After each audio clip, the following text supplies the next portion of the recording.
Page 138 to figure it out है ये. First question is the area of rectangular garden 25-meter long is 300 square meter. What is the width of the garden? तो इन्होंने इसमें area दे दिया है हमें. Area है रेक्टेंगल का जो कि 300 स्क्वायर मीटर है ना, और उसकी लेंथ दे रखी है 25 मीटर. हमें ब्रेड्थ निकालनी है या विड्थ निकालनी है. ठीक है, तो ये फॉर्मूला होता है आपका length multiply by width. Width कह देते हैं ब्रेड को, width is equal to area. ठीक है, हमें क्या निकालना, हमें इन्होंने लेंथ दे रखी, लेंथ की आप लिख देते हैं 25. देखो ये भी मीटर में है और ये भी स्क्वायर मीटर ही है. अगर ये मीटर में एक भी यूनिट नहीं होती, जैसे कि इसको सेंटीमीटर में दे देते, तो हमें उसको सेम यूनिट्स में कन्वर्ट कर लेना चाहिए. आगे आने वाले क्वेश्चंस में शायद आप देखोगे भी, बट चलो यहाँ मीटर्स और मीटर स्क्वायर में है, तो लेंथ 25 ले ली. विड्थ को हम W लिख लेते हैं, इज इक्वल टू एरिया कितना है 300. तो ये 25 को अगर हम इधर शिफ्ट करेंगे तो डिवाइड हो जाएगा, दूसरी साइड लेके जाएंगे इक्वेशन के तो वो डिवाइड हो जाएगा. So width will be equal to 300 divided by 25. कितना आएगा?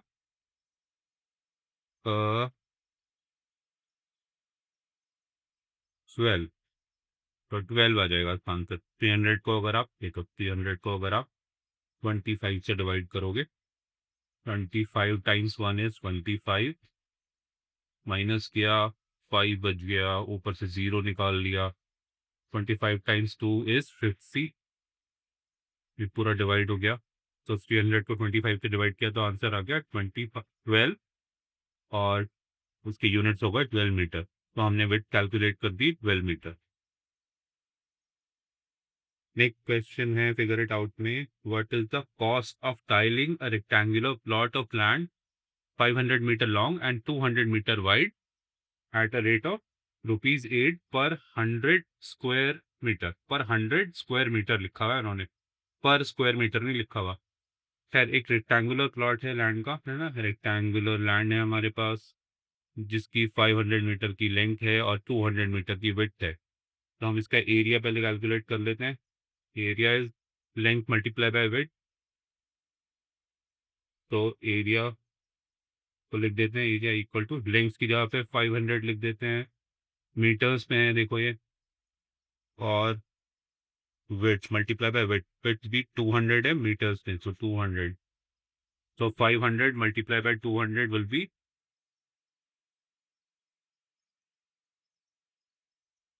क्या बोलते हो, इतने ही जीरो आएंगे, एक और जीरो आएगा. देखो 5 और 5 को 2 से मल्टीप्लाई करोगे तो 10 आ जाएगा, और बचे हुए 4 जीरो और हैं. 10 के बाद 4 जीरो और होने चाहिए, तो 10 के बाद अब 4 जीरो आ रहे हैं. सो ये 100,000 या 1 लाख बन गया है ना. इसको आप 1 लाख भी बोल सकते हो, या आप इसको 100,000 भी बोल सकते हो. एनीवेज, तो ये आपकी वैल्यू आ गई 100,000 या 1 लाख मीटर स्क्वायर या स्क्वायर मीटर्स. अब कॉस्ट उन्होंने दे रखी है ₹8 per 100 square metre. Square metre. तो हमारे पास, हम जो हमारे पास 1 लाख स्क्वायर मीटर आया है उसको 100 से डिवाइड कर देंगे, क्योंकि 8 रुपये लग रहे हैं पर 100 स्क्वायर मीटर में. तो हमारे पास जो वैल्यू आई है 100,000 या 1 lakh, it should be divided by 100. This will give you the number of 100 square metres. कितने 100 स्क्वायर मीटर्स इस 100,000 स्क्वायर मीटर्स के अंदर है, तो उसकी वैल्यू आ जाएगी 1000. So this will be 1,100 square metres. Cost क्या है ₹8 पर 100,000 स्क्वायर मीटर्स. तो टोटल कॉस्ट के लिए आप 8 को मल्टीप्लाई कर दो, 8 मल्टीप्लाइड बाय 1000, तो ये आ गया 8,000. तो इसका आंसर आ गया ₹8,000. क्योंकि इन्होंने यहाँ पे रेट जो दिया था पर 100 स्क्वायर मीटर का दिया था, पर 100 स्क्वायर मीटर का दिया था। पहले हमने एरिया निकाला जो कि 100,000 स्क्वायर मीटर आया, 1 लाख स्क्वायर मीटर आया। 1 लाख स्क्वायर मीटर में से हमने देखा कि हमने इसको 100 स्क्वायर मीटर्स, कितने 100 स्क्वायर मीटर्स होते हैं इसमें, तो उसको 100 से डिवाइड कर दिया हमने, तो 1100 स्क्वायर मीटर्स आ गए। पर 100 स्क्वायर मीटर का कॉस्ट था ये 8 रुपये, तो 8 से हमने मल्टीप्लाई कर दिया। एक 100 स्क्वायर मीटर को अगर करते, 100 स्क्वायर मीटर्स को करते तो 8 रुपीज़ लगते। 1000 स्क्वायर मीटर्स को करने के लिए 8 मल्टीप्लाई बाय 1000, 8000 रुपीज़ लगे आपके। नेक्स्ट क्वेश्चन है, rectangular coconut groove is 100 meter long and 50 meter wide. If each coconut tree requires 25 square meter, what is the maximum number of trees that can be planted in this group? Okay, इन्होंने बोला है कि coconut trees हैं और उनको एक groove में, groove मतलब यहाँ पे आप लैंड समझ लो, इन्होंने ग्रूव बोला है, रेक्टेंगुलर कोकोनट ग्रूव, ये वो ज़मीन है जिसमें कोकोनट लगाए जा रहे हैं। इस ज़मीन की लेंथ है 100 मीटर और विड्थ है 50 मीटर। और इन्होंने बोला है ईच कोकोनट ट्री, एक कोकोनट ट्री को ग्रो करने के लिए 25 स्क्वायर मीटर चाहिए होते हैं। सो इन्होंने फिर उसके बाद पूछा है what is the maximum number of trees that can be planted in this region. So हम पहले उस पूरे रीजन की एरिया निकाल लेंगे। कितना एरिया है हमारे पास, एरिया है लेंथ इंटू ब्रेड, तो 100 मल्टीप्लाई बाय 50, ये हो गया 5000, 5000 मीटर स्क्वायर। 100 भी मीटर्स में था, 50 मीटर में था, तो एरिया मीटर स्क्वायर में आ गया। और अब ईच प्लांट को कितना एरिया चाहिए होता है ग्रो करने के लिए, ये हमें क्वेश्चन में दे रखा है, ये 25 स्क्वायर मीटर्स, तो 25 स्क्वायर मीटर्स या 25 मीटर स्क्वायर, उसको आप ऐसे भी लिख सकते हो 25 metre square. So number of plants कितने हो सकते हैं, अगर एक प्लांट को 25 मीटर स्क्वायर चाहिए, आपके पास 5000 मीटर स्क्वायर है, तो आप 5000 को डिवाइड कर दीजिए नंबर ऑफ प्लांट्स के लिए, टोटल एरिया जो है 5000, उसको डिवाइड कर दीजिए। This is the area that each plant requires. So 25 को अगर आप 5000 से डिवाइड करेंगे तो आपका आंसर आएगा 200। So the number of plant that can be grown in an area of 5000 square metre provided each plant requires 25 square meter of space is 200. So 200 plants, maximum 200 plants can be grown. इसको आप diagrammatically भी करके देख सकते हो, है ना, diagram बना के भी देख सकते हो। देखो, आई एम सेइंग दिस कि अगर आप एक रेक्टेंगुलर फील्ड ले लो, है ना, भले इतनी बड़ी मत लो, 25 स्क्वायर मीटर का मतलब होता है 5 मीटर बाय 5 मीटर का एरिया चाहिए एक प्लांट को ग्रो करने के लिए। तो आप ऐसा करो कि आप जो अपना रेक्टेंगल बनाओगे वो 10 मीटर बाय 5 मीटर का इतना सही बना लो, इंस्टेड ऑफ मेकिंग 100 मीटर और 50 मीटर, ताकि आपको विजुअलाइज करने में आसानी हो। आप एक रेक्टेंगल बना लो 10 मीटर लॉन्ग, 5 मीटर वाइड, और उसमें 5 बाय 5 मीटर का ये स्पेसेस बना के देख लो। सो 5 बाय 5 तकरीबन इतना हो जाएगा। इसके डायमेंशन इतने अच्छे नज़र नहीं आ रहे बिकॉज 10 और 5 की रेशियो अच्छी नहीं है ना। ये अगर ऊपर से 5 मीटर आ गया, नहीं इतना ही आ जाएगा, 5 बाय 5 विल बी दिस, देखो, ठीक है। तो इसका हाफ जो होगा यहाँ से यहाँ तक, ये तकरीबन 5 मीटर होगा, और इसकी विड्थ तो 5 मीटर है ना। ये मैंने सर्कल में जो लिखा है ये इसी वाले स्क्वायर की साइड लिखी है, और ये 5 मीटर। सो ये वाला जो रीजन है ये 5 बाय 5 मीटर स्क्वायर का एक रीजन बन गया, एंड ये जो नेक्स्ट वाला है ये भी 5 बाय 5 मीटर स्क्वायर का रीजन बन गया। हर रीजन में एक प्लांट लग सकता है। तो तो अगर हमने रेक्टेंगुलर एरिया लिया था 10 मीटर बाय 5 मीटर का, उसमें कितने प्लांट्स लग सकते हैं, उसमें 2 प्लांट्स लग सकते हैं, एक ऑरेंज वाले में एक वायलेट वाले में, है ना, तो 2 प्लांट्स लग सकते हैं। इसका देखो एरिया निकाल के देखो, 10 बाय 5 का एरिया आएगा 50, ईच प्लांट रिक्वायर्स 25, तो 25 से डिवाइड करके देखोगे तो आपको 2 प्लांट्स लगते हुए नज़र आ रहे हैं। इस डायग्राम में भी आपको 2 ही प्लांट्स नज़र आ रहे हैं। हमने 10 वाली साइड को हाफ कर दिया, 5 मीटर के हमें 2 स्क्वायर मिल गए, है ना? 2 स्क्वायर मिले जिसकी साइड्स 5 मीटर बाय 5 मीटर होगी। तो इन एक इंडिविजुअल स्क्वायर में एक-एक प्लांट लग सकता है।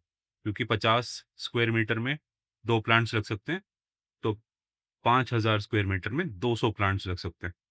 ऐसे भी सोच सकते हो, बट एक डायग्राम बना के अपने लिए आसानी कर सकते हो आप लोग समझने के लिए। नेक्स्ट क्वेश्चन पे चलते हैं। ओके, इन्होंने हमसे by splitting the following figures into rectangles, find their areas. All measures are given in meters. Metres में दे रखे हैं, एरिया भी स्क्वायर मीटर्स में निकलेगा। बट ये कह रहे हैं कि ये जो इरेगुलर रीजन है, जैसे कि हम फर्स्ट वाले को करने की कोशिश करते हैं, ये बहुत अच्छी सी एक्सरसाइज है, आप खुद करो बजाय टीचर को देखने के ना। खुद करोगे तो ज़्यादा अच्छे से आप इसको कर पाओगे। तो ये कह रहे हैं कि इसको रेक्टेंगुलर रीजन में हर फिगर को, ये इरेगुलर फिगर है, ये ऐसी सी फिगर है जैसे फ्लैट्स बने हुए होते हैं ना, अगर आपने देखा हो मल्टी स्टोरी बिल्डिंग्स में, या डीडीए गए, दिल्ली डेवलपमेंट अथॉरिटी के, या आपके घर भी बना हुआ होता है नक्शा, उसका नक्शा भी ऐसे ही होता है टेढ़ा मेढ़ा सा। बट उसका टोटल एरिया आपको मालूम होना चाहिए कि बिल्डअप एरिया कितना है। तो खैर, इसको अगर आप रेक्टेंगल्स में डिवाइड कर लोगे तो आपको उसको कैलकुलेट करना आसान हो जाएगा, है ना? तो आसान हो जाएगा। तो इसको रेक्टेंगल्स में डिवाइड करने की कोशिश करें। देखो, एक तो मैं ऐसे कर सकता हूँ इसको, एक ये लाइन बना ली यहाँ पे, है ना? और क्या करते हैं, इस वाले रेक्टेंगल को लेके देखते हैं। और फिर हमारे पास नीचे वाला एरिया भी, क्योंकि रेगुलर है, इसको भी हम रेक्टेंगल में बना लेते हैं। तो अब मुझे लग रहा है मेरे पास रेक्टेंगल, चलो मैं ये करता हूँ इसमें, A B C D mark करता हूँ, ए बी सी और डी। क्या ये 4 रेक्टेंगल्स नज़र आ रहे हैं तुम्हें? हाँ, नज़र आ रहे हैं। तो अब हम क्या करते हैं कि जो हमारे पास लेंथ्स नहीं है या ब्रेड्थ्स नहीं है इन रेक्टेंगल्स की, वो कैलकुलेट करने की कोशिश करते हैं। तो अब हम देखो हेल्प लेते हैं विजुअलाइजेशन की। ए की तरफ अगर देखें तो ए का ये वाली साइड तो 1 हो गई, है ना? दूसरी वाली साइड इसकी 1 थी। अब ऊपर वाली साइड कितनी होगी? चलो अभी तक तो पता नहीं चल रहा कितनी होगी। हम टोटल लेंथ देखो, ये वाला डिस्टेंस जो है, हाइलाइटर का यूज़ करता हूँ। यहाँ पर ये वाला डिस्टेंस 3 है, ये 3 दिया हुआ है ना इसके नीचे जिसको मैंने अंडरलाइन करी, और ये वाला डिस्टेंस कितना है? 4 है। तो यहाँ से यहाँ तक लेके टोटल डिस्टेंस कितना हो जाएगा? 7 हो जाएगा, ठीक है? 7 हो जाएगा। ये बात समझ में आ रही है? फर्स्ट वाला 3, ये वाला 3 था, ये वाला 4 था, तो ये टोटल डिस्टेंस हो रहा है 7 मीटर्स। अब 7 मीटर्स में से देखो, 2 मीटर, 2 मीटर ये वाला डिस्टेंस हो गया, और 3 ये दिया हुआ है इन्होंने इसके ऊपर, 2 और 3 5। तो यहाँ से लेके यहाँ तक वाला डिस्टेंस जो है, ये कितना है? 5 है ना? 5 है ये। यूनिट्स नहीं लिखना मैं अब, मैं सिर्फ नंबर्स लिखूँगा। ये 5 है, टोटल था 7, यहाँ से यहाँ तक है 5, तो ये बचा हुआ ए का जो लेंथ होगी वो कितनी हो जाएगी? 2, ठीक है? सो ए वाले की लेंथ भी आ गई, ब्रेड्थ भी आ गया। नाउ नाउ क्योंकि ये 2 है और ये वाला 3 नज़र आ रहा है, बी के ऊपर जो लेंथ लिखी हुई है पार्शियली वो 3 है। तो बी की जो एंटायर लेंथ होगी वो कितनी हो जाएगी? I am talking about this length. B की जो एंटायर लेंथ है, ये वाली लेंथ कितनी हो जाएगी? 3 + 2 कितनी होगी? 5। 5 हो जाएगी। इसी के अंदर, बी के अंदर ही मैं इसको 5 लिख रहा हूँ यहाँ पे। ये लो, ब्लैक से लिख देता हूँ 5, तब क्लियरली समझ में आए। ये 5 लेंथ हो गई इसकी, ठीक है? फर्स्ट वाले ए की हमने लेंथ ब्रेड्थ बना ली थी, बी की हमने लेंथ निकाल ली है, ब्रेड्थ निकालने की कोशिश कर रहे हैं, देख रहे हैं हम निकाल पाते हैं या नहीं। इसकी ब्रेड कहाँ से निकलेगी? देखो, यहाँ से यहाँ तक तो ये वाली ब्रेड जो है, ये 2 है, ठीक है? तो यहाँ से यहाँ तक भी 2 हो गई। इसके आगे वाली लेकिन मुझे चाहिए, आगे वाली कितनी होनी चाहिए वो निकालनी है। तो वो निकालने के लिए कैसे निकाल सकता हूँ? ये वाला जो बचा हुआ पार्ट है, देखो इसी के नीचे मैं इसको, ये वाला जो बचा हुआ पार्ट है, ये और ये वाली जो साइड है सी की, ये दोनों बराबर होंगी। ये कैसे निकलेगी? ये ऐसे निकलेगी कि सी की लेफ्ट वाली जो लाइन है, इसी को देखो आगे एक्सटेंड कर रहा हूँ, इसकी लेंथ इन्होंने दे रखी है, इसकी लेंथ दे रखी है 4, 4 लिखा हुआ भी है, दोबारा से 4 लिख रहा हूँ। और जो डी वाला रेक्टेंगल बना है, उसके राइट वाली साइड भी गिवन है, ये वाली, ये दे रखी है 3, तो 4 में से 3 चला गया, 4 में से 3 चला गया, तो ये वाला जो था, ये कितना रह गया? 1, ठीक है? ये 1 रह गया। इसकी हमने डायमेंशन निकाल ली 1। तो सी वाला सॉल्व हो गया। बी सॉल्व करने से पहले हमने सी सॉल्व कर लिया। सी की लेंथ आ गई 2 और ब्रेड्थ आ गई 1। ये 1 कैसे आया? 4 में से 3 माइनस करके। एक साइड 4, एक साइड 3 है, तो ऐसे आ गया। खैर, अब देखो बी वाले में ये वाला 2 था, जिसके ऊपर दोबारा से ड्रॉ कर रहा हूँ मैं, है ना? ये 2 था और 1 हमने इधर सी की इस वाली साइड से निकाल लिया। तो अगर हम इसको भी 1 लिख दें, इसको भी 1 लिख दें, तो ये पूरा जो डायमेंशन है वो कितना हो जाएगा? पूरी लेंथ कितनी हो जाएगी? ये दूसरी तरफ लिख रहा हूँ। पूरी लेंथ कितनी हो जाएगी? ये पूरी लेंथ कितनी हो जाएगी? ब्रेड कितनी हो जाएगी? ये हो जाएगी 3। तो बी का भी हमने निकाल लिया। बी की लेंथ आई थी 5 और ब्रेड आई थी 3। सी का लेंथ थी 2, ये हमने कैलकुलेट कर ली थी, और विड्थ थी 1। डी की कितनी लेंथ ऑफ ब्रेड होगी? ये 3/3 रह जाएगा, है ना? ये 3/3। देखो इसकी राइट वाली साइड देखो, डी की ये 3 मीटर की है, और इसका ये वाला जो नीचे वाली जो बॉटम वाली साइड है, ये भी 3 की है। तो इसकी डायमेंशन हमें मिल गए 3/3। ये 3 आ गया, ये 3 आ गया। ठीक है, तो अब हम इसको कैलकुलेट कर सकते हैं। अब हम इसको कैलकुलेट करने की कोशिश करते हैं। हम ए का एरिया लिखते हैं। ए का एरिया कितना होगा? 2 मल्टीप्लाई बाय 1, 2, है ना? 2 मल्टीप्लाई बाय 1, 2 हो जाएगा। बी का एरिया कितना होगा? जिसकी लेंथ है 5, ब्रेड्थ है 3, 5 मल्टीप्लाई बाय 3 इज 15। सी का कितना एरिया होगा? अगेन 2 इसकी लेंथ है, 1 इसकी ब्रेड्थ है, 2 multiply by 1 will again be 2। और डी का कितना एरिया हो जाएगा? स्क्वायर है साइड बाय साइड, एक साइड 3 मीटर की, दूसरी भी 3 metre, 3 multiply by 3 is equal to 9। तो इसका टोटल कितना बन जाएगा? इसको टोटल करके देखोगे तो 2 और 15 17, 17 और 2 19, 19 और 9 28। ऐसे डायरेक्टली भी कर सकते हो, ये तो डिजिट्स ऐड कर सकते हो। मुझे 28 मीटर स्क्वायर लग रहा है, 28 मीटर स्क्वायर लग रहा है इसका एरिया। आप भी कैलकुलेट करके देखो, आपको अच्छा लगेगा। ना अब नेक्स्ट पे चलते हैं, बी। अब हम बी की बात करते हैं। ठीक है, तो ये थोड़ा सिंपल लग रहा है देखने में। इसमें हम क्या करते हैं कि देखो, क्योंकि ये वाली विड्थ हमें 1 दे रखी है, ये 1 दे रखी है, तो हम इन्हीं लाइंस को ऊपर की तरफ एक्सटेंड कर लेते हैं। सीधा एक्सटेंड करते हैं बिल्कुल, इधर भी ऐसे एक्सटेंड कर लेते हैं। ठीक है, तो अब हमें तीन तीन रेक्टेंगल्स दिख रहे हैं, ए, बी और सी। ए की क्या डायमेंशन है? विड्थ विड्थ है 1 और लेंथ है 3। बी की क्या डायमेंशन है? बी की क्या डायमेंशन है? बी की डायमेंशन है 3। और अब हमें ये वाला पार्ट निकालना है, दूसरा वाला, ये वाला, कि इसकी ये वाली, इसका ये वाला विड्थ कितनी है? ये वाली विड्थ कितनी है? तो ये वाली विड्थ निकालने के लिए तुम्हें यहाँ से एक एक वो मिल रहा है, हिंट मिल रहा है कि ए के लेफ्ट साइड में 3 लिखा हुआ है, मतलब ये वाली जो लेंथ है, ये वाली जो लेंथ है ये 3 है। और सी के साइड में अंदर की तरफ क्या लिखा हुआ है? 2 लिखा हुआ है। 3 में से 2 गया, 1 बचा। तो ये वाला पार्ट जो है, ये 1 मीटर का हो जाएगा, ये 1 मीटर का हो जाएगा, 1 मीटर का हो जाएगा, है ना? कौन सा वाले पार्ट की बात कर रहे हैं हम? मैं एक रब करता हूँ, ये समझ में आई। ठीक है, हम इस वाले पार्ट की बात कर रहे हैं, इसका 1 मीटर मैंने लिख दिया। ये 1 मीटर ऐसा आया कि एक तरफ से हमारे पास 3 लिखा हुआ था, दूसरी तरफ से 2 लिखा हुआ था, तो यहाँ से 1 मीटर आ गया। सो बी की क्या डायमेंशन बन जाएंगी? बी की लेंथ हो गई 3 और ब्रेड्थ हो गई 1। सी की क्या डायमेंशंस बन जाएंगी?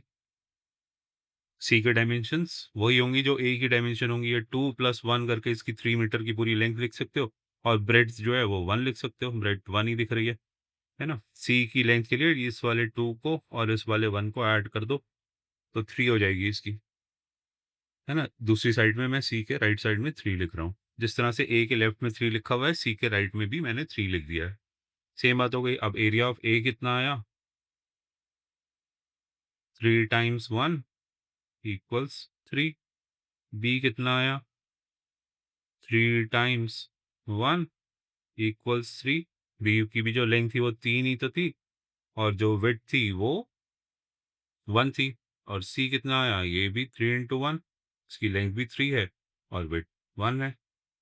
तो टोटल कितना हो गया? 3 प्लस 3 प्लस 3 विच इज 9।